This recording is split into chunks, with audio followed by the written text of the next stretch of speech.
Buen día, nosotros somos Alejandro Rengifo y Valentina Fuentes y vamos a comenzar con la presentación de la entrega de encargos sólidos. ¿Cabe la democracia en la comunicación y clima emocional en las familias? Para empezar, decidimos mostrar nuestra primera inquietud inicial en contraste con nuestra inquietud inicial final a modo de aprendizaje. Nuestra primera aproximación fue las creencias de los padres sobre la crianza y su influencia en el libre desarrollo de la personalidad de los hijos. Esto evolucionó a la falta de comunicación de los padres con sus hijos en la etapa de la adolescencia a la hora de resolver conflictos e imponer pautas, y cómo esto afecta el desarrollo de la personalidad de los hijos. A partir de mapeos de información e investigación secundaria de dos áreas del conocimiento como lo son la psicología y la política, obtuvimos grandes aprendizajes. De la psicología aprendimos que los comportamientos reflejados en las prácticas de crianza pautados por los padres, también entendidos como estilos de crianza, vienen de creencias ideológicas, políticas y culturales que muchas veces heredan de la crianza que sus padres impusieron en ellos, pudiendo ser también completamente diferentes las prácticas que tienen con sus hijos según lo crítico que fue para ellos las prácticas de crianza de sus padres. De la política aprendimos que la familia es un agente político democrático que dialoga activamente con la sociedad, siendo esta la base de la conciencia y de las dinámicas democráticas del país, que además tiene el deber de reconocer a cada integrante como persona con derechos y deberes. Con la Constitución de 1991, la familia pasa de ser un ente pasivo, algo entendido como algo biológico o institucional, a ser un agente político con derechos y deberes. La Constitución del 91 generó tensiones en las familias actuales. Con tensiones nos referimos a que hoy no se puede pensar en la familia como esa familia unificada y unanimista girando en torno a una misma autoridad y a un mismo poder, o sea, la autoridad paternal. Con la Constitución del 91 también empezamos a hablar de una composición familiar democrática, que entiende el ambiente familiar desde la perspectiva del reconocimiento de los integrantes como personas con unos atributos básicos como la libertad, la autonomía o la dignidad, que deben ser reconocidos ya al interior de la familia. Aquí se establece el principio de la corresponsabilidad.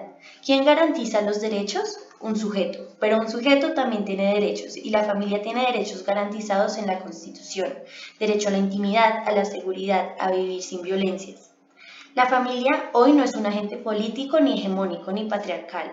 Ahora la familia es una unidad plural que reconoce a todos sus integrantes. Esto transforma la mirada de la familia y las relaciones sociales que dentro de esta deben responder a la transformación, entendiendo que sus integrantes deben defender los derechos de los niños para que estos puedan desarrollar una postura óptima como agentes políticos de la sociedad, como sujetos de la democracia. Por eso la democracia empieza en la familia.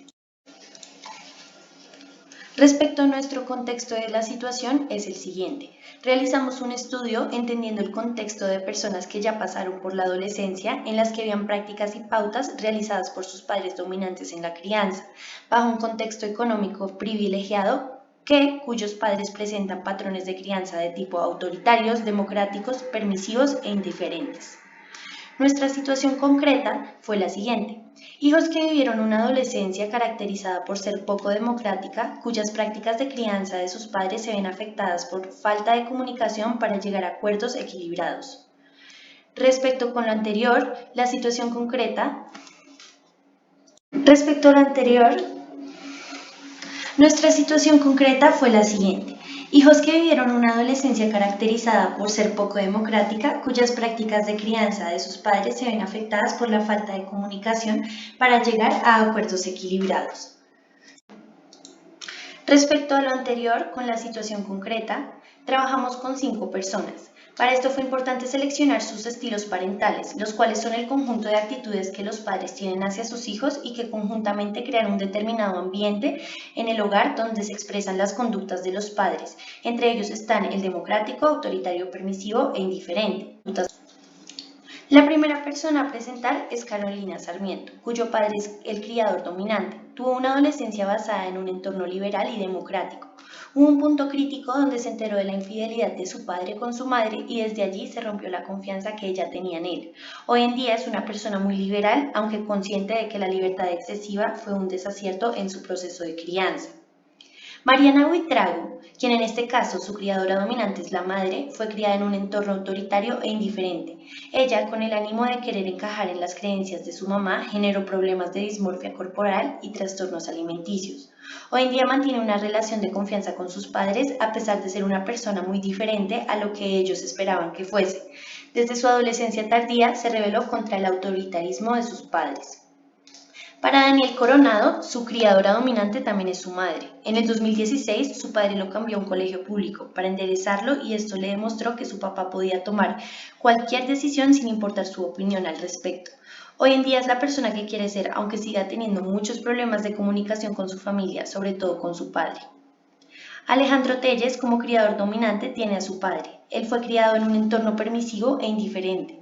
Su padre nunca le explicaba el motivo de sus acciones, puesto que decía que los hijos no siempre debían enterarse de aquello, y nunca sintió la confianza con él, ya que casi no estaba en casa. Actualmente es una persona que le cuesta abrirse a los demás y que se guarda todos sus problemas. Natalia Pulido tiene como criadora dominante a su madre. Ella fue criada en un entorno cercano al democrático. Actualmente es una persona que siente la confianza de contarles cualquier cosa a sus padres y siente libertad para tomar sus propias decisiones. Sin embargo, hubo un punto donde se rompió la confianza con su madre, puesto que tuvo la confianza de contarle de su orientación sexual y luego esto fue usado en su contra. Con nuestros sujetos de investigación primaria más la investigación secundaria llegamos a los siguientes aspectos a intervenir. Primero, la mala comunicación dentro de la familia entre padres, madres e hijos. Y segundo, los padres y madres con una visión poco democrática y unanimista del concepto de familia. Respecto a nuestros aspectos asociados y para llegar a estos, usamos varios métodos y herramientas de investigación con los que llegamos a cosas interesantes. Hicimos entrevistas, paquetes de características para describir a padres dominantes en la crianza, construcción de personajes a partir de imágenes, líneas del tiempo de la etapa de la adolescencia con los puntos más críticos por año, gráficas para visualizar la información y poder compararla de forma más sistematizada, además de sondeos y entrevistas a expertos y padres y madres. Teniendo en cuenta lo anterior, llegamos a las siguientes causas de los aspectos a intervenir anteriores. Primero, la adolescencia es entendida como una de las etapas de crianza más críticas porque es cuando se empieza a forjar un criterio y una opinión con las pautas, siendo críticos con ellas y cuestionándolas. A partir de datos brindados por UNICEF y terapeutas, es en la adolescencia media la edad donde se adquiere la capacidad de pensar de forma abstracta y tienen en cuenta un panorama más amplio. Muchos de los jóvenes luchan con sus padres para tener más independencia. Segundo, los estilos de crianza vienen influenciados por las creencias ideológicas, políticas y culturales que muchas veces los padres heredan de sus padres. Tercero, el apego de los padres hacia sus creencias impide un diálogo democrático entre los padres y sus hijos. Cuarto, hay dinámicas familiares que no tienen nada que ver con la crianza, pero que por darse en el mismo contexto afectan la relación entre padres e hijos, acabando con la confianza y dificultando posibilidades de diálogo democrático dentro de la familia. Quinto, entender el ambiente familiar desde la perspectiva del reconocimiento de los integrantes como personas con unos atributos básicos como la libertad, la autonomía o la dignidad es fundamental para hablar de una composición familiar democrática. Con todo lo anterior, nuestro objetivo general es lograr en las familias una mejor comunicación que se base en principios democráticos. Y finalmente, nuestros objetivos específicos son mejorar el clima emocional familiar, lograr la formación de personas conscientes de ser agentes políticos democráticos que tienen una participación activa dentro de la sociedad y minimizar el pensar en la familia como algo unanimista y que gira en torno a una única autoridad y a un mismo poder paternal. Muchas gracias por su atención.